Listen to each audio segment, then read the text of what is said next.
दिव्यांगम YouTube channel पर आपका एक बार फिर स्वागत है। आज 12 जनवरी आप लोगों को ध्यान होगा, हमारे संस्कृति, हमारे विश्व इतिहास की सबसे बड़ी जो छाप छोड़ने वाले युवा सम्राट विवेकानंद जी की जयंती। और विवेकानंद जी की जयंती के ऊपर जब हम बात करते हैं तो हमको याद आता है कि युवाओं को जब तक हम शामिल नहीं करेंगे तब तक हमारा ये युवा दिवस, जो युवकों का ये जो समग्र राष्ट्र, समग्र मानवता को उत्थान की बात होती है, उसके लिए जब तक हम मानवता की बात नहीं करेंगे, जिसे विवेकानंद जी ने संदेश में अपने सबसे पहले आह्वान किया है। विवेकानंद जी कहते हैं कि हम सब एक हैं, हम सब एक परमात्मा की संतान हैं।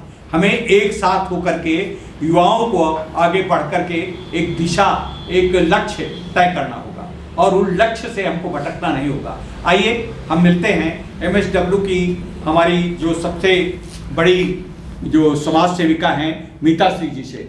आदरणीय मीता श्री जी हैं, नमस्कार। और मैं इसके बाद आपका परिचय कराता हूं MSW के युवा और बहुत ही क्रांतिकारी और बहुत ही समग्र कर्मठ युवा छात्रों से, जिनके अंदर भविष्य आंखें हिलोरे ले रहा है। मैं मिलता हूं इस बच्चे से। अपना नाम बताओ बेटा। अद्वित आर्यन मेरा नाम है। मैं BSW लखनऊ यूनिवर्सिटी से अभी पढ़ रहा हूं और FPI में एज ए यूथ वॉलंटियर काम कर रहा हूं। बहुत अच्छा ये बोलते हैं, बहुत अच्छा तुरंत बनाते हैं कविताएं, और बिहार से हैं आप। इसके बाद ये बेटी है। बेटी अपना नाम बता दूं। मेरा नाम कीर्ति सिंह है। BSW कर रही हूं मैं अलीऊ से और मैं सुल्तानपुर से हूँ। सभी छात्र लगभग MSW के ही हैं। इसके बाद हमारे बीच में बहुत ही अच्छे क्रिएटिव व्यक्ति बैठे हुए हैं। आप जरा नाम अपना खड़े होकर के बताइए। सर, मेरा नाम अक्षय सिंह है। मैं लखनऊ से ही हूँ और मैं सोशल वर्क का स्टूडेंट हूँ और इस समय करेंटली FPI में मैम मिताश्री मैम के अंडर काम कर रहा हूँ। इसके बाद आप। मेरा नाम अंकुर है। मैं भी MSW कर रहा हूँ लखनऊ यूनिवर्सिटी से और FPI में मैम के अंडर काम। इसके बाद हमारी ये बहनें हैं, ये बेटियां हैं, इनको पूछते हैं। मेरा नाम श्रेया सिंह है। मैं BSW कर रही हूँ लखनऊ विश्वविद्यालय से और मैं बनारस से हूँ। बनारस से हैं। बनारस का नाम रोशन करते हुए MSW कर रही हैं। आगे आप बताइए। मेरा नाम स्मृति लाहिरी है। मास्टर्स इन सोशल वर्क कर रही हूँ मैं लखनऊ यूनिवर्सिटी से और ये मेरा 3rd सेमेस्टर है। 3rd सेमेस्टर है। आप बताइए। मेरा नाम दिवेश सिंह है। मैं MSW कर रहा हूँ, मेरा 3rd सेमेस्टर है। जो दर्शकों आप देख रहे हैं, जो लिखा हुआ है, जो आपको दिव्यांगम चैनल की जो ये क्रिएटिविटी दिखाई पड़ रही है, उसकी अगली छात्रा हमारी जो बैठी हुई है, उनका परिचय आपसे कराते हैं। नमस्कार, मेरा नाम प्रक्षालिका है। मैं लखनऊ विश्वविद्यालय से अपना BSW कर रही हूँ और ये मेरा 5th सेमेस्टर है। और ये मैडम जो बैठी हुई हैं, जो MSW सोशल में। मेरा नाम कामना मिश्रा है और मैंने MSW लखनऊ विश्वविद्यालय से अपना कंप्लीट किया है और मैं लखनऊ से हूँ। तो मित्रों, ये देखा, ये युवा तेवर है। ये हमारे जो युग के भविष्य निर्माता हैं, युग के भविष्य निर्माता, समाज को परिमार्जित करने वाले ये तेवर हैं, हमारे साथ बैठे हुए हैं। ये युवा, इनके अंदर बहुत सी भावनाएं हैं, बहुत सी क्रिएटिविटी है, बहुत सी रचनात्मकता करने के लिए आतुर हैं। इनसे मैं बात करता हूं। सबसे पहले आपसे बात करता हूं। मैं आप बताइए कि युवकों को आगे बढ़ कर के समग्र रूप से विकास करने के लिए क्या करना चाहिए? सर, युवकों को, जैसे हम जानते हैं कि हमारे देश में युवकों की संख्या बहुत ज़्यादा है और जैसे स्वामी विवेकानंद जी कहते थे कि युवकों के अंदर जो शक्ति है वो बहुत ज़्यादा होती है काम करने की। जी। तो युवकों को अपने गोल निश्चित करने चाहिए और उस पर एकाग्रता से ध्यान केंद्रित करते हुए आगे बढ़ना चाहिए, ताकि वो धीरे धीरे करके, एक स्टेप बाय स्टेप करके वो अपने लक्ष्य निश्चित करें और सोसाइटी को उसका कंट्रीब्यूशन और अच्छे से दे सकें। इस विषय में आप क्या करने वाले हैं?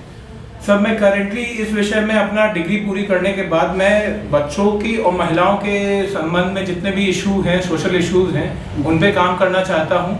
मैं इसको पिक्चर और डॉक्यूमेंट्री के थ्रू इन इशुओं को समाज के आगे लाना चाहता हूँ और चाहता हूँ कि लोग इनके बारे में जानें और जागरूक हों, ताकि इनके लिए काम किया जा सके, एकजुट होकर। अच्छा, इसके साथ हमारी ये बहन बेटी बैठी हुई है, ये बताएगी कि ये क्या करना चाहती हैं और लड़कियों का प्रतिनिधित्व करते हुए युवाओं में लड़कियों का क्या स्थान है आजकल। सर पहले तो मैं बताना चाहूँगी कि जैसे कि पढ़ेगा इंडिया तभी बढ़ेगा इंडिया। तो यूथ को हम पढ़ाएंगे, एजुकेट करेंगे, मोटिवेट करेंगे तभी इंडिया बढ़ेगा। और मैं यूथ में मैं सोसाइटी में ग्राउंड लेवल पे काम करना चाहती हूँ। सोसाइटी में इंडल्ज होकर काम करूँगी और उसी लेवल पे काम करके मैं अपना कह सकते हैं कि अपना प्रयोजन हाँ, अपने प्रयोजन और अपने उद्देश्य, अपने संदेश को देना चाहती है जी। और आजकल के यूथ में लड़कियों का मतलब लेवल अच्छा है। लड़कियों का लेवल अच्छा है जी। मतलब लड़कियों का लेवल किस मामले में अच्छा है, मतलब वो कुछ करना चाहती है इस मामले में कि सारे एस्पेक्ट्स में उनका लेवल बहुत अच्छा है। वो मतलब शिक्षा मतलब कुछ करने के लिए कुछ ग्रहण करना चाहती है, आगे बढ़ना चाहती है। अच्छा, ये हमारे बीच में बैठे हुए हैं दूसरे सज्जन जो बताया गया है कि बहुत अच्छे अपनी रचनाएं भी देते हैं और बिहार से आए हुए हैं। बिहार मतलब डॉक्टर राजेंद्र प्रसाद जी बिहार से हुए हैं, जयप्रकाश नारायण जी बिहार से हुए हैं। उन्होंने युवा समग्र क्रांति का आह्वान किया था जयप्रकाश नारायण जी ने, आप जानते होंगे।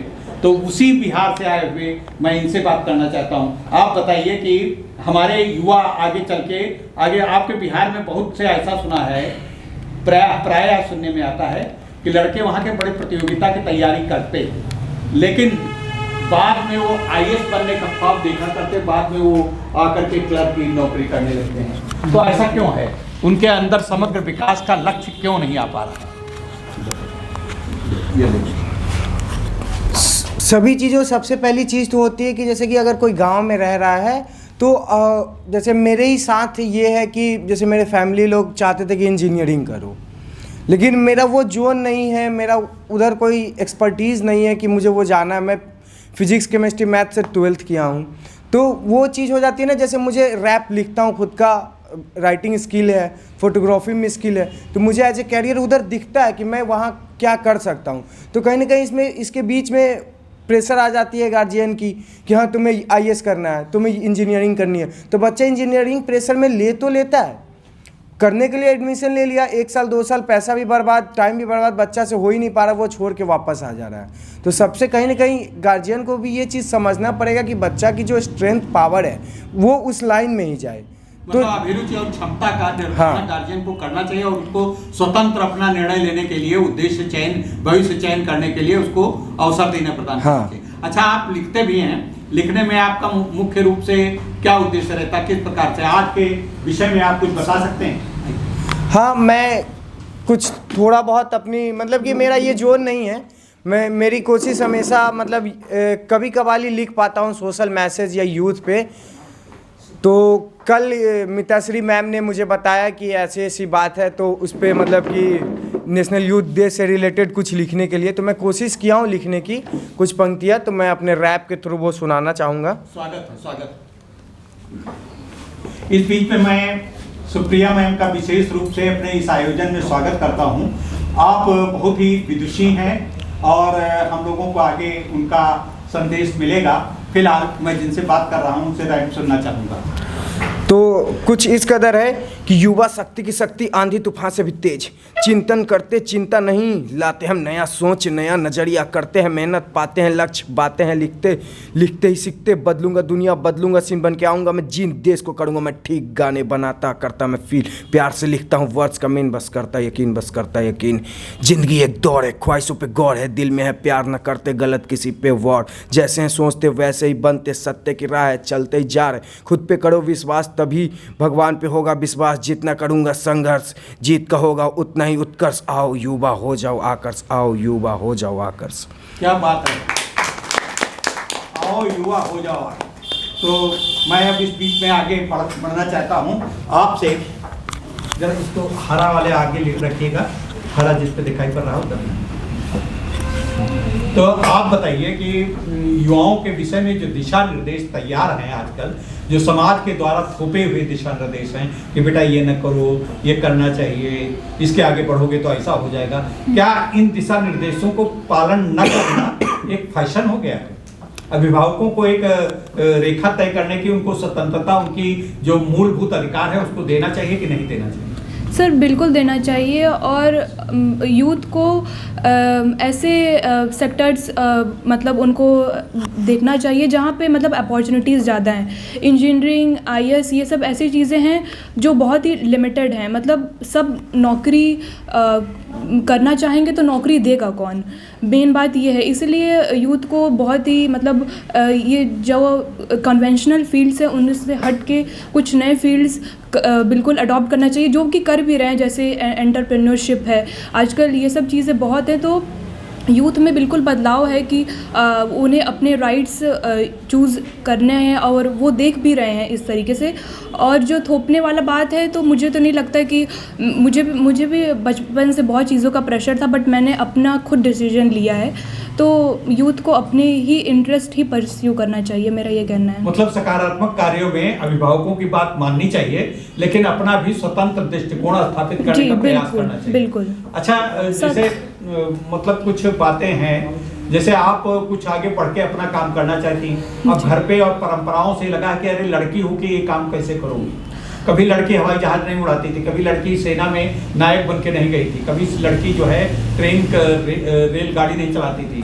अब बहुत सी जगहों पे हमने देखा है, दिल्ली में गए थे, बंगलोर में गए थे, लड़कियां 3 व्हीलर चला रही। तो ऐसे में भाई ये पारंपरिक बात है कि लड़कियों को ऐसा नहीं करना चाहिए। क्या इस विषय में ये सीमा निर्धारण करना उचित है?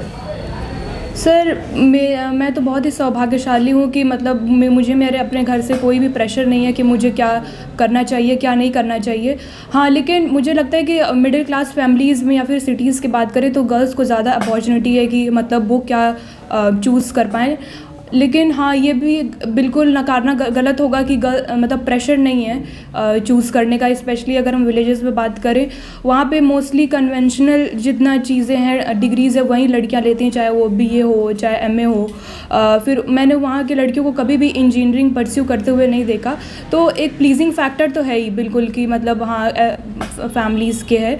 लेकिन बहुत ही ऐसा मतलब कुछ लड़कियां हैं जिन्होंने भी एक एग्जाम्पल्स भी सेट किया है कि मतलब इर्रिस्पेक्टिव ऑफ द प्रेशर वो अब अपनी फील्ड्स खुद चूज़ की हैं और उन्होंने एक बहुत ही अच्छा बेंचमार्क भी सेट किया है। तो मैं बिल्कुल मतलब इसके फेवर में नहीं हूँ कि हाँ आप मतलब मानो ही बात जो भी आपके घर वाले के। जब बेंचमार्क निर्धारित किए जाते हैं, मैं आपसे बात करना चाहूँगा, ये जब बेंचमार्क निर्धारित किए जाते हैं तो आपको क्या कभी ऐसा लगता है कि इसमें लैंगिक असमानता हो रही है? मतलब लड़कियों के लिए अलग बेंचमार्क और लड़कों के लिए अलग, तुम ये कर सकते हो, लड़कियां ये नहीं कर सकती, लड़कियां ये कर सकती। तो तुमको कभी ऐसा लगता है कि लड़कियों को ज़्यादा अवसर दिए जा रहे हैं, हमको उपेक्षा की जा रही, ऐसा कहीं लगता है? ऐसा कहीं दर्द आता है आपको? सर ऐसा दर्द मुझे खुद के लिए नहीं आता है, बट अगर हम देखते हैं समाज में तो बहुत ज़्यादा जेंडर रोल्स को लेके मतलब काम निर्धारण बहुत होता है कि जैसे अगर लड़कियां कुछ कर रही हैं तो नहीं ये लड़कों का काम है, या अगर लड़का कुछ कर रहा है कि नहीं ये लड़कियों की तरह तुम कर रहे हो। तो ये सब चीज़ें समाज में काफ़ी देखने को मिलती हैं। तो इसमें ऐसा इसको ख़त्म करने के लिए क्या किया जाना चाहिए? इसको ख़त्म करने के लिए यही है कि जब अगर यूथ के पर्सपेक्टिव में बात करें तो हम एज अ यूथ जब लड़के लड़की सब मिलकर एक साथ काम करेंगे तो ये समानता बनेगी। फिर लड़के लड़की मिलकर के सब लोग एक साथ मिलकर काम करें जी, समानता बनेगी जी। और इसको समानता बनाने के लिए आवश्यकता है।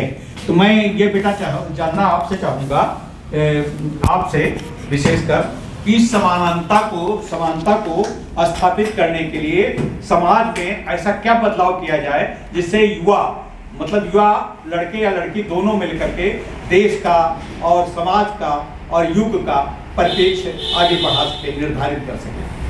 सर सबसे पहले तो मुझे लगता है कि हमें फैमिली के यूनिट पे फोकस करना चाहिए, और जब तक पेरेंट्स अपने पेरेंटिंग अप्रोच को चेंज नहीं करेंगे, अपने इस पर्सपेक्टिव को चेंज नहीं करेंगे कि हमारे मतलब अगर उनके बेटा और बेटी है तो दोनों इक्वल हैं और दोनों को एक तरह से पाला जाए, इक्वल अपॉर्चुनिटीज़ प्रोवाइड करी जाए। ऑफ कोर्स सोसाइटी में काफ़ी चेंज आ रहा है, बट रूरल सेक्टर में भी अभी एक मेंटालिटी है कि जैसे इन्होंने बोला जेंडर रोल्स के बारे में, तो हमें ट्रेडिशनल जेंडर रोल्स को डेफिनेटली शेड करना पड़ेगा। अब इतने सारे नए कॉन्सेप्ट्स आ गए हैं, जेंडर फ्लूइडिटी की बात होती है, ये बात होती है कि हमें जेंडर न्यूट्रल पेरेंटिंग करनी चाहिए। ये नहीं होना चाहिए कि अगर लड़की है तो उसे पिंक ही पहनना है, लड़का है तो उसे ब्लू ही पहनना है। ऑफ कोर्स सबके हर एक इंडिविजुअल डिफरेंट होता है, तो हमें ये डिफरेंसेस को एक्सेप्ट करना चाहिए and at the same time ये भी मानना चाहिए कि हर एक इंडिविजुअल का ये राइट है कि उसे इक्वल अपॉर्चुनिटीज़ मिलें और उसे इक्वली आगे बढ़ाया जाए। मतलब ये है कि कैरियर के मामले में या अपना जो उद्यम निर्धारण करने के मामले में है, उसमें कोई बीच में सीमा रेखा नहीं तय करनी चाहिए, उसमें सभी के लिए एक बराबर अवसर प्रदान करने का प्रयास किया जाना चाहिए। मैं आपसे पूछना चाहूँगा कि आज के युवाओं में आप कुछ जो इतने दिनों तक आपने तो बहुत बढ़िया अध्ययन भी किया और आप बहुत काम कर रही हैं, समाज में सामाजिक विसंगतियों को दूर करने के लिए और क्या प्रयास किए जा सकते हैं? सामाजिक विसंगतियों को दूर करने के लिए हमें आज के युवाओं को ज़्यादा से ज़्यादा बढ़कर मौका देना चाहिए। एज ए पेरेंट, जैसे मैं पर्सनली भी, मेरी भी एक बेटी है, तो ज़्यादा से ज़्यादा मौके देने चाहिए और उन्हें अपने कैरियर को सेलेक्ट करने का, उनको खुद को सोचने का मौका देना चाहिए और उनके जो प्रयास वो कर रहे हैं उसमें अपना पूर्ण रूप से सहयोग देना चाहिए। तो ये आप लोगों ने देखा कि करीब करीब आप सभी लोग एक बात में एक मत हैं कि हमें जेंडर मतलब लैंगिक आधार पे कोई भेदभाव नहीं करना चाहिए, सभी को समान अवसर देने का प्रयास किया जाना चाहिए। अब मैं मीता श्री जी से आकर के आपसे बात करना चाहूँगा। मीता श्री जी, आप एक बात बताइए कि आगे जो इस समय जो युवा हमारे हैं बहुत कुछ कर रहे हैं, आज युवा मतलब काफ़ी कुछ बदलाव हो गया है। अब युवाओं में और अधिक बदलाव की विशेष में आप चूँकि आप मेंटर रही हैं, बहुत अच्छा आप लोगों को बताती हैं, आप क्या अपेक्षा करती हैं इन युवाओं से? देखिए, सभी को नमस्कार। और मैं मिताश्री हूँ, फैमिली प्लानिंग एसोसिएशन में हूँ और ये सब मतलब मेरे अंडर में गाइडेंस में ये लोग युवा जो है इनको मेंटरिंग करते हैं। जो आपका प्रश्न है कि क्या समझ, देखिए अब बहुत फ़र्क आ गया है, पिछले 20 सालों में बहुत फ़र्क आया है, ये बात तो है समाज में, लेकिन कहीं ना कहीं जो है बदलाव उस स्पीड पे नहीं हो रहा है जिस स्पीड पे होना चाहिए। वजह कई है, वजह ये है कि कहीं ना कहीं हमारे समाज में कुछ वर्ग ऐसा होता है जो कि जिसको कहते हैं ना पीछे से खींचने वाले, लेग पुलिंग करने वाले। तो अब अभी भी वो चीज़ चल रहा है कि लोग क्या कहेंगे, इसलिए ये जेंडर वाली चीज़ जो अभी भी, जैसे हमारे सारे युवा साथियों ने बताया कि वो चीज़ इसलिए रह जाती है कि पेरेंट्स कहीं ना कहीं उस पर विश्वास करने लगते हैं कि लोग क्या कहेंगे। तो ज़्यादातर अभी भी कुछ घरों में, ख़ास तौर पर मिडिल क्लास में या विलेज में या ऐसी जगहों पे ऐसा है कि अभी भी जो है दूसरों के कहे पे अपना घर चलता है।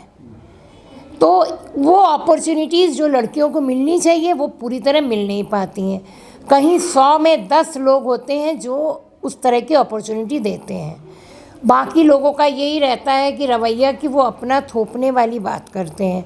अच्छा, जैसे अभी कहा जाए छोटे लेवल पे कोई जेंडर बायसनेस नहीं है, लेकिन बड़े लेवल पे है अभी भी। जैसे बच्चे अब दोनों स्कूल में पढ़ रहे सब कुछ, लेकिन जब करियर बनाने की बात आती है तो फिर लोग जो है लड़के को ज़्यादा प्रेफरेंस देते हैं, लड़की को नहीं। लड़की को अपॉर्चुनिटीज़ कम देते हैं कि जैसे लड़के को डॉक्टरी करा दिया, लड़की को कहा कि अरे भैया बीएड कर लो, है ना। वो उस तरह का सोच अभी नहीं बना। और इसी में क्या होता है कि वही लड़कियां जो खुद इस तरह से पीड़ित होती हैं या प्रभावित होती हैं इन चीज़ों से, तो जब वो माँ बनती है तो उनके दिमाग में वो चीज़ कहीं ना कहीं रहती है। फिर शायद वो पीढ़ी दर पीढ़ी, या तो कुछ लोग होती हैं जो उसी चीज़ को लेके आगे चलती हैं और कुछ होते हैं कि जो छोड़ के फिर वो आगे बढ़ के अपने बच्चों को पूरा अपॉर्चुनिटी देते हैं। तो ये सारी चीज़ें होती हैं। दूसरी बात जो ज़रूरी है, जो पेरेंट्स की बात आती है कि पेरेंट्स को वो समझना चाहिए, पेरेंट्स खुद नहीं देते हैं। कि उतनी अपॉर्चुनिटी दे, वो बच्चों के साथ इतना फ्रेंडली बिहेव करे कि वो उनकी बात सुने समझे। जी। तो बच्चों को नहीं समझते हैं, इसलिए फिर ये प्रॉब्लम आती है कि वो एक कम्युनिकेशन गैप रहता है और जिसकी वजह से खुल के युवाओं को भी नहीं समझा जाता कहीं ना कहीं। तो काफ़ी जगह पे ये चीज़ें आती हैं। जी। तो अब मैं ये चाहता हूँ कि जैसे कि मैम ने कहा कि ये अभिभावकों की जिम्मेदारी है कि अभिभावक एक अवसर प्रदान करें। आप एक शिक्षाविद हैं, मुझे बताया गया कि आप तो बहुत बहुमुखी प्रतिभा के धनी हैं, तो आपका ये अनुभव क्या कहता है कि शिक्षकों और जो हमारी अभिभावक गण हैं ये क्या हमारे युवाओं को परिमार्जित अवसर देने का प्रयास कर सकते हैं? हाँ, मैं अपना इंट्रोडक्शन पहले देती हूँ। मैं सुप्रिया पांडे नारायणा ई टेक्नो स्कूल की प्रिंसिपल हूँ और पिछले 25 सालों से एजुकेशन फील्ड से जुड़ी हुई हूँ। और हाँ, क्योंकि इंटर कॉलेज की प्रिंसिपल हूँ तो मेरा सामना हमेशा ही यूथ के साथ में ज़्यादा रहता है और अभिभावकों के साथ में हर रोज़ का मिलना रहता है। इस 25 साल के करियर में मैंने यही देखा कि बहुत सारे चेंजेस पेरेंट्स के अंदर, उनकी सोच के अंदर भी बहुत आया है। मैं शुरुआत से को एजुकेशन की ही प्रिंसिपल रही हूँ, कोएड की प्रिंसिपल रही हूँ, इसीलिए मेरा पूरा टाइम मतलब मेल और फीमेल दोनों तरीके के स्टूडेंट्स के पेरेंट्स के साथ में मेरी बातचीत होती रहती है। तो हाँ, चेंजेस बहुत है, जो सोच उनकी है वो भी बहुत चेंज आ चुका है। पेरेंट्स जो हैं वो अब आगे आकर, पहले ये था कि पहले डोमिनेंस था कि नो मैं अपने बच्चे को जो है यही दूंगी, ह्यूमैनिटीज़ ही पढ़ाऊंगी, आर्ट साइड ही दूंगी या कुछ इस तरीके का, गर्ल चाइल्ड के लिए स्पेशली। और अगर लड़का है तो नहीं, लड़का जी पीसीएम के अलावा और कुछ नहीं, मतलब बनेगा तो इंजीनियर बनेगा या तो कुछ नहीं, इंजीनियर या डॉक्टर। लेकिन इस तरीके की सोच अब लगभग मैं बोलूँ कि 80% बिल्कुल कम अप हो चुका है। अब पेरेंट्स जो आते हैं मेरे पास में वो एक ही सोच लेकर आते हैं, मेरा बच्चा जिसमें अच्छा कर जाए, जिसमें उसको रुचि हो। मैम, हम कोई प्रेशर नहीं डालना चाहते अपने बच्चे के ऊपर। उसका रीज़न कहीं ना कहीं प्लस पॉइंट में मैं मीडिया को भी बोलूँगी, क्योंकि कहीं ना मीडिया भी अपना हम लोग सब नेगेटिव बात करते हैं कि हाँ मीडिया जो है बच्चों को इन्फ्लुएंस कर रहा है नेगेटिवली, लेकिन कहीं ना कहीं वो पॉजिटिव भी इन्फ्लुएंस दे रहा है, क्योंकि मीडिया दिखा रहा है कि बच्चे को अगर आप ज़बरदस्ती किसी भी चीज़ के लिए झोंकेंगे तो वो अपनी फील्ड पर एक्सेल नहीं कर पाएगा। और एक्सेलेंस आज के डेट में बहुत इंपॉर्टेंट रोल प्ले करता है। बेशक आप टीचिंग ले रहे हो, बेशक आप इंजीनियरिंग ले रहे हो, लेकिन जहाँ पर भी हो आप, you should be on the top. ये एक सोच है जो पेरेंट्स के अंदर भी आई है और मैं कह रही हूँ कि मेरे बच्चों में भी आ रही है। जो बच्चे लोग पहले एक पीयर प्रेशर फील करते थे कि अच्छा मेरा दोस्त जो है वो पीसीएम ले रहा है तो मैं भी पीसीएम लूँगा, वो पीयर प्रेशर को अब वो ख़त्म कर रहा है। अभी थोड़े दिनों पहले मेरी बहुत अच्छा सा एक एग्जांपल मैं दूंगी कि एक बच्ची थी, उसने बोला कि मेरे को वो ह्यूमैनिटीज़ ही करना है। तो हम लोगों ने उसको काफ़ी समझाया कि नहीं, पेरेंट्स चाहते थे कॉमर्स करने के लिए कि मेरा पूरा जो परिवार है, मेरी फैमिली है, सब कॉमर्स के से है और मैं चाहूँगा कि बच्ची भी कॉमर्स में जाए। लेकिन उस बच्ची का अपना एक स्टैंड था, उसने बोला नहीं मेरे को पसंद है, मुझे मैंने कहा आपको कौन सा विषय, तो शी वाज सो कन्फर्म, इतने अच्छे से उसने बिल्कुल स्टबनली कहा कि मेरे को ज्योग्राफी हिस्ट्री के साथ पॉलिटिकल साइंस करना है, मुझे पॉलिटिकल साइंस से, मुझे सिविल में बहुत रुझान है, मुझे पॉलिटिकल जो ये पॉलिटिकल साइंस है उसमें मुझे बहुत इंटरेस्ट है, मैं सिविक्स पढ़ती हूँ तो मुझे बहुत मज़ा आता है। तो उसका एक इंक्लिनेशन जो दिखा मेरे को कि सब्जेक्ट के प्रति वो गाइडेड नहीं हो रही है अपने पेरेंट्स को लेकर या अपने फैमिली को लेकर, वो गाइडेड है अपने इमोशन और अपने प्लस और माइनस को लेकर। ऐसे बच्चे आ रहे हैं सामने और आज मैं कहूँगी कि मैक्सिमम मतलब अब उल्टा हो रहा है, पीसीएम में ज़्यादा लड़कियां पाई जा रही हैं और ह्यूमैनिटीज़ में ज़्यादा बॉयज़ पाए जा रहे हैं। क्या बात है, तो दिस इज़ ये बहुत अच्छा एक सोच है। होटल मैनेजमेंट जिसको एक पहले उस पर एक गर्ल का एक सेक्टर माना जाता था, आज बढ़ चढ़ के बॉयज़ आते हैं सामने और होटल मैनेजमेंट का कोर्स उनको अच्छा लगता है, फैशन डिज़ाइनिंग का कोर्स उसमें अच्छा लगता है। मतलब अब तो फैशन स्टडीज़ भी हम लोग के सीबीएसई करिकुलम का एक पॉइंट है। आजकल फैशन स्टडीज़ में most of the boys are coming. तो ये एक परिवर्तन ही है जो हमारी सोसाइटी की सोच जो है, मैं ये बिल्कुल नहीं कहूँगी कि Indian still are lagging behind, they have come up. और मैं देख रही हूँ कि हर एक स्पेयर में, एवरीवेयर, हर एक स्पेयर में यूथ अपनी सोच विचार और पॉजिटिव, खाली एक चीज़ मैं देखती हूँ कि अगर उनको एक अच्छे मेंटर्स मिल जाते हैं, उनकी अपना एक आपको लिमिटेशंस होती है सोच की, उस लिमिटेशंस के दायरे को बढ़ाना, उस दायरे को इंक्रीज़ करना, ये हम मेंटर्स का काम होता है। वो और ये उनके जस्ट बिकॉज कि उनका एज फैक्टर है, because they are not at that matured stage. By your experience, आप अपने एक्सपीरियंस को उनके साथ शेयर करिए। वो बच्चे कमाल के हैं। मैं अभी एक और आपसे बहुत अच्छा एक एक्सपीरियंस शेयर करूंगी। 2 दिन पहले मेरी केमिस्ट्री टीचर ने जूम मीटिंग ली, जूम क्लासेस ली, क्लास 9th स्टैंडर्ड के साथ में। बच्चे तो बच्चे, उनको समझ में नहीं आ रहा था इक्वेशंस, कार्बन एंड कंपाउंड्स चल रहा था। तो उन्होंने क्या किया, उन्होंने व्हाट्सएप पे चैट हो रही थी, कहीं ना कहीं टीचर को वो चैट मिल गई, उन्होंने स्क्रीनशॉट मेरे साथ शेयर किया। कहते देखिए मैम, क्या ये बच्चे कहते हैं कि मुझे केमिस्ट्री समझ में नहीं आती है, और देखिए ये मेरे जूम के सेशन पर ये चैटिंग करते हैं।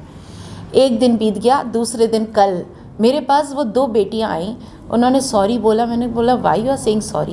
कहते कि ma'am I came to know कि आपको पता चल गया है कि हम लोगों ने जूम सेशन के बीच में इस तरीके से चैटिंग करी थी और मुझे बहुत हम लोग को बहुत ख़राब लग रहा है। मैंने कहा why you are saying sorry to मी?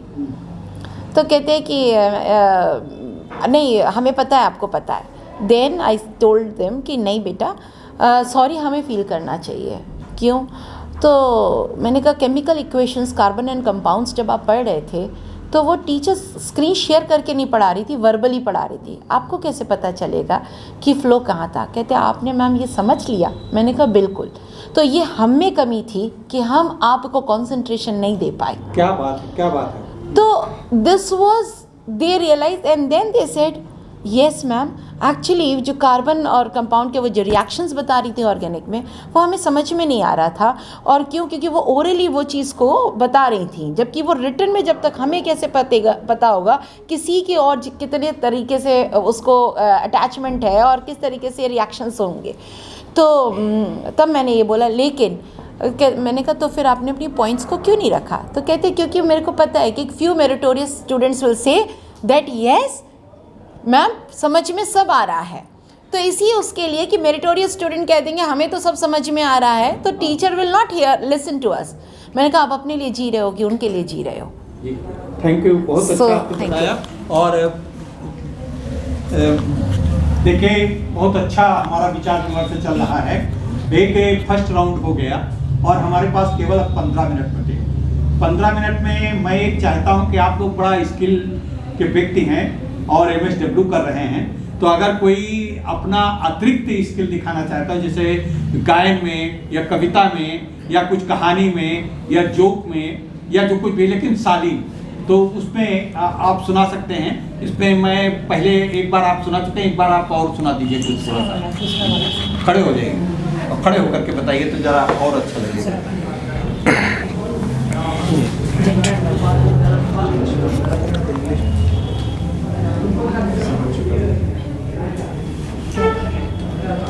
कि बिल्कुल हिचकिचाइए नहीं, ये सब आपका अपना चैनल है और अपना वो है, सब लोग देखने वाले भी आपके अपने हैं। तो एक सोशल इशू पे लिखा हुआ एक रैप सॉन्ग है जी, तो वो मैं सुनाना चाह रहा हूँ। बेटियों की रक्षा हमारी जिम्मेदारी है, बहन बेटिया से ये दुनिया सारी है, तेरी सोच इन्हें रोज नोच खा रही, इंसानियत के नाम पे हैवानियत हो रही, गलत नहीं लड़कियां कुछ न करते ये सोच कर, हवस मिटाने के लिए तुमने खाया इन्हें नोच कर, भूल गया वो दिन तुमने खाई थी कसम, all Indians are my brother and sister, एक बार भी न सोचा उसकी इज्जत का क्या होगा, इनके कब पड़े हैं छोटे, इनका लेट नाइट आना है गलत, न मजहब का फर्क, ऐसे सोच रखने वाले तुम्हें जिंदा रखना है गलत, बनेगा तू भी बाप तेरी भी होगी बेटी जिसके साथ तूने किया गलत, कभी सोचा वो कैसे जी रही होगी, गम को छुपाती होगी, हरदम गम की गीत गाती होगी, क्योंकि राजनीति इनके हाथ में और लाल बत्ती साथ में, जो करना चाहती है करेगी वो, उसका भगवान दिया उसको छूट, तू कौन होता है गली का भूत, अपनी बहन को क्यों गंदी नज़र से नहीं देखते हैं, दूसरी की बहन को क्यों कमाल कहते हैं, जमाने की न सोच, जमाना ही खराब है, अब डर के यहाँ जीना नहीं, सोच को बदल कर, छीन लो बाजी लड़ कर, तेजाब डालने वाले घूम रहे बिना नकाब के, बहन चेहरा छुपा रही नकाब से, 4 दिन की जिंदगी उसने 4 दिन भी छीन ली, ऐसी ये गंदगी, सोच उनकी छोटी, वो कपड़े छोटे बताते हैं, बलात्कार करके खुद बलात्कारी नहीं, फिर लड़की को क्यों चरित्रहीन बताते हैं, कुछ अपराध कलम से नहीं सर कलम से रुकने वाली है, इस संसार की हर बहन दंड दो, कल नहीं आज सबको दंड दो, कल नहीं आज सबको दंड दो, क्यों न किया रहम, गलती उसकी क्या थी, क्यों हुआ उसके साथ, क्योंकि खराब ये दुनिया थी, फूल जैसे सपने थे उसके कुचल दिए कुछ दरिंदों ने, गंदा कर रखा है समाज कुछ गिने चुने अपराधियों ने। बहुत बढ़िया, बहुत बढ़िया। अब मैं आप लोगों में से चाहूंगा कि कोई कुछ सुनाए। सुनाइए। आप अपना नाम फिर बोल दीजिए। मेरा नाम अक्षय सिंह है और ये एक कंफ्यूज्ड जो जनरेशन है हमारी यूथ की, जो अपनी लाइफ को रेगुलर बेसिस पे डील कर रही है, उसके अंदर बहुत सारे थॉट्स हैं जो चल रहे हैं, बट वो स्टिल अपने लाइफ जी रहे हैं किस तरीके से। तो कुछ लाइनें हैं इसमें। ज़िंदगी जीने की इस भीड़ में देखो भागा जा रहा हूँ मैं, खुद में ही खुद को कहीं गंवा रहा हूँ मैं, सोच में जिससे नफ़रत थी मुझको आज देखो वैसा ही इंसान तो बनता जा रहा हूँ मैं। ज़िंदगी जीने की इस भीड़ में देखो भागा जा रहा हूँ मैं, हासिल करने उस सपने को पीछे इस ज़मीन से बिछड़ता जा रहा हूँ मैं, छोटी सी खुशियों को पाने में भी खुद के ज़मीर को गवा रहा हूँ मैं। ज़िंदगी जीने की इस भीड़ में देखो भागा जा रहा हूँ मैं, उस एक लम्हे की खुशी को जीने के लिए 1000 गमों को भी सहता जा रहा हूँ मैं। ज़िंदगी जीने की इस भीड़ में देखो भागा जा रहा हूँ मैं, घर पर बैठी उस माँ के सपनों के लिए अपने अंदर की हर जंग से लड़ा जा रहा हूँ मैं। देखो ज़िंदगी जीने की इस भीड़ में भागा जा रहा हूँ मैं, इस नकली कामयाबी के चेहरे के पीछे अपनी लाख कमियों को छुपा रहा हूँ। देखो ज़िंदगी जीने की इस भीड़ में भागा जा रहा हूँ मैं। क्योंकि लड़कियों की बात हो रही थी, मैं तो चाहता हूँ कि थोड़ा सा लड़कियाँ भी इस पर पीछे न रह जाएं, कुछ सुनाएं। सर, जो भी यूथ है, जो भी उसके ड्रीम्स हैं, उसमें जो भी फियर्स है और स्ट्रगल है वो ज़रूर आता है। तो इस पे जो भी तो यूथ उनसे ना डर के उन्हें फेस करे, उस पर मैं एक शायरी कहना चाहूँगी। जो अपने कदमों की काबिलियत, सॉरी सर वो हट गया सर, मैं भूल गई हूँ। खुद बोल दो, गद्य बोल दो, जो आपने लिखा है उसमें क्या भाव थे वही बोलो। सर सॉरी, कोई बात नहीं, चलिए आप सुनाएंगे। सर मैं इससे रिलेटेड नहीं, मैं बस ये बोल सकती हूँ कि जब भी आप कभी किसी परेशानी में हो या ऐसी कोई सिचुएशन में हो जब आपको समझ में ना आए कि क्या करना है, तो 2 मिनट के लिए बैठ जाइए, 3 लंबी सांसें लीजिए, क्योंकि 3 लंबी सांसों से भी ज़िंदगी के बड़े बड़े डिसीजंस लेने में आपको मदद कर सकती हैं और हर परिस्थिति में आपको वो एक कॉन्फिडेंस दे सकती हैं उसको झेलने की।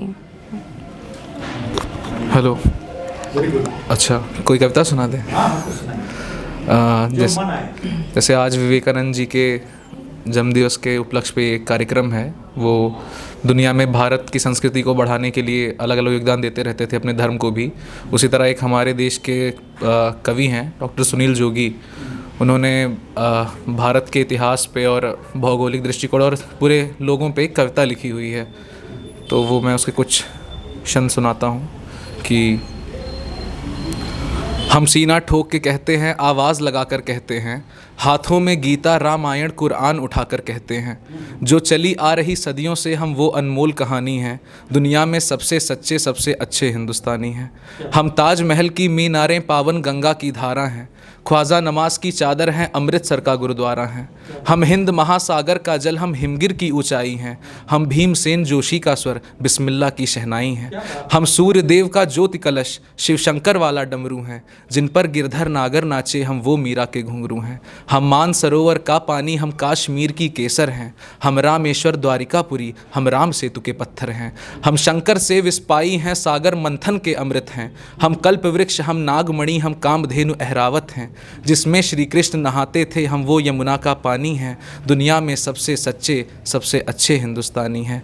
अरविंद घोष की वाणी हैं, हम तुलसी का दिग्दर्शन हैं, अब्दुल कलाम की दृष्टि हैं, ऐश्वर्या का आकर्षण हैं, हम करुणा मदर टेरेसा की, इंदिरा गांधी की शक्ति हैं, लक्ष्मीबाई का साहस है, मीराबाई की भक्ति हैं, हम रामदेव से योगी हैं, धोनी सी धूम मचाते हैं, सनसनी सानिया मिर्ज़ा की तेंदुलकर बनकर छाते हैं, हमसे ही सुनीता विलियम है जो अंतरिक्ष से आई हैं, बॉबी जिंदल ने अमेरिका जाकर के धूम मचाई है, सबके अधरों को चूम रही जो वो कान्हा की बंसी है, सारी दुनिया को जीत रहे हैं हम वो भारतवंशी हैं, हम टाटा बिरला की पूंजी, लक्ष्मी मित्तल अंबानी हैं, दुनिया में सबसे सच्चे सबसे अच्छे हिंदुस्तानी हैं। धन्यवाद। सबसे अच्छे बेटा, तुम्हारी तो क्रिएटिविटी हम देख रहे हैं, कविता या कुछ बोलने में भी क्रिएटिविटी थोड़ी सी देख लें। हाँ, नहीं हमको लगता है कि तुमको मालूम है, चाहे कोई गाना, फिल्मी गाना ही सुना दो, कुछ भी सुना दो। 2 मिनट दीजिए। ये आप देख रहे हैं कि मित्रों कितना हमारे युवाओं के तेवर जहाँ पे कंस्ट्रक्शन क्रिएटिविटी की तरफ है, वहाँ कविता साहित्य से भी दूर नहीं। और हम अभी बेटी के योगा के विषय में बता रही थी कि अपनी समस्याओं को कैसे समाधान करें। अब हम चाहते हैं, अपना नाम बता के बोलना बेटा। सर मैं लिरिक्स से। हाँ।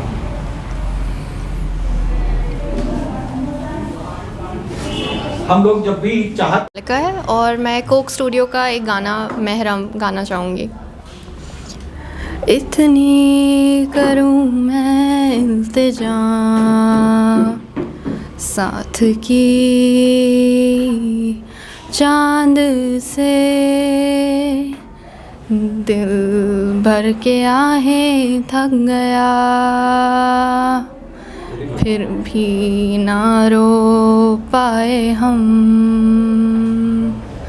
तू महरम नारा मेरा, तू महरम ना रहा। Thank you. बहुत बढ़िया, बहुत अच्छा। तो मित्रों, ये अभी 5 मिनट हमारे पास हैं और मैं चाहता हूं कि कंक्लूड करने के लिए मैं मीता श्री जी से कुछ निवेदन करना चाहूँगा, आग्रह करना चाहूँगा। मीता श्री, अब केवल 5 मिनट हमारे पास समय बचा है, जिसमें 1 मिनट मैं आखिर में बोलूँगा थैंक यू के रूप में। आज का युवा दिवस का कार्यक्रम बहुत अच्छा लगा और ये भी देखने में लगा कि युवाओं को कितनी ऊर्जा है और सब जो विवेकानंद जी के जो टीचिंग्स हैं उसमें से कुछ चीज़ों पे ये लोग फोकस भी हो रहे हैं और ताकि ये लोग आगे चल के, उम्मीद है कि इन युवाओं से आगे देश और समाज में काफ़ी उन्नति होगी। और मैं मैम सुप्रिया मैम को कहूँ कि इन युवाओं को थोड़ा ब्लेसिंग्स दें ताकि वो अच्छे से इनका अपना मार्गदर्शन करें। बिल्कुल, मेरी ब्लेसिंग्स सारे यूथ के साथ में है और आप सबके साथ वर्क करते करते हम लोग को भी युवा महसूस करते हैं हम लोग भी। ये बात तो और आप लोगों से कई सारी चीज़ें सीखते भी हैं, बिकॉज़ हम लोग भी अभी लर्नर ही हैं और हर पल आप लोगों के साथ में हम लोग को पूरा वो है, पूरा उम्मीद है, उम्मीद ही नहीं, पूरा हमें पूरा विश्वास है कि आप लोगों के हाथों में ये देश और आगे तरक्की करेगा और भारत अपना नाम गौरवशाली देशों में ही नहीं बल्कि विकास मतलब अभी तो विकासशील है लेकिन आगे विकसित देशों में उसका नाम आएगा।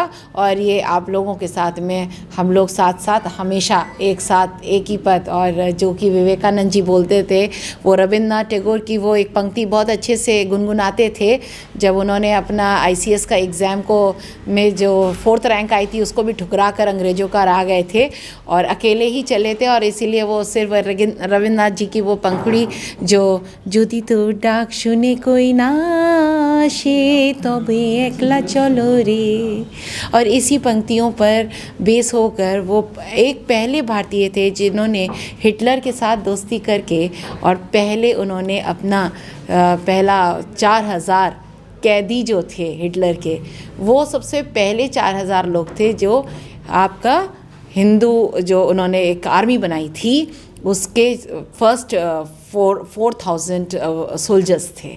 सो वो भी आप लोग ही आगे ऐसे ही सुभाष चंद्र बोस बन के आएंगे सामने, यही मेरी कामना है, यही मेरी प्रार्थना है। तो मित्रों, देखा आपने कि कितनी सादगी से, कितनी सहजता से हमारे युवा और उनके विचार कितना ज़्यादा युग परिवर्तन की दिशा में आगे ले जा रहे हैं। तो मित्रों, आज हम यहीं पे बाइंड अप करते हैं।